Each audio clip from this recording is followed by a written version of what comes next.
Yung palang notice of disallowance ni Sara Duterte, final na. Narinig ko ba yun?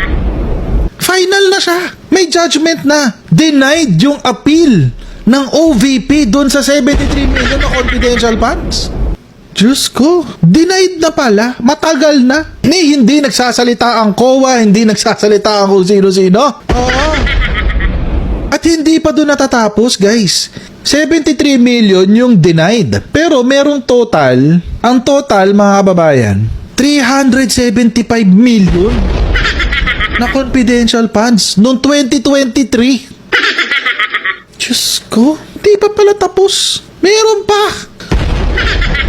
300. Ano, pasok na pasok sa plunder talaga to, promise. Nagulat din pati mga congressmen, pakinggan nyo to. To be clear on this, when there is a notice of disallowance, this is based on the Joint Circular 2015-01 on the use of confidential funds. Am I right? Yes, Madam Chair.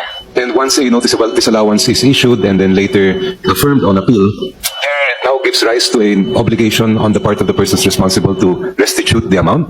Is that correct? Yes, Madam Chair. When it becomes final. Who were those who were held liable in the notices of disallowance that were subject of appeal that you just mentioned? The Vice President as head of agency, the SDO, Ms. Gina Acosta, the accountant, Ms. Villa Del Rey, and Colonel La Chica. So ang ibig po sabihin yan ay sa mata ng COA, yung mga pondong yon, yung mga confidential funds na yon, ay dapat ibabalik ng mga nabanggit yung opisyal beginning with Vice President Duterte and the others that you mentioned dahil nga walang naging basehan sa kanilang paggamit. Am I correct? Yes, Madam Chair. 73 million, kailangan mo ibalik, Sara. Affirm na yung ND mo. Paano na lang yung propaganda ng mga DDS na sinasabi nila, cleared na raw si Sara ng COA.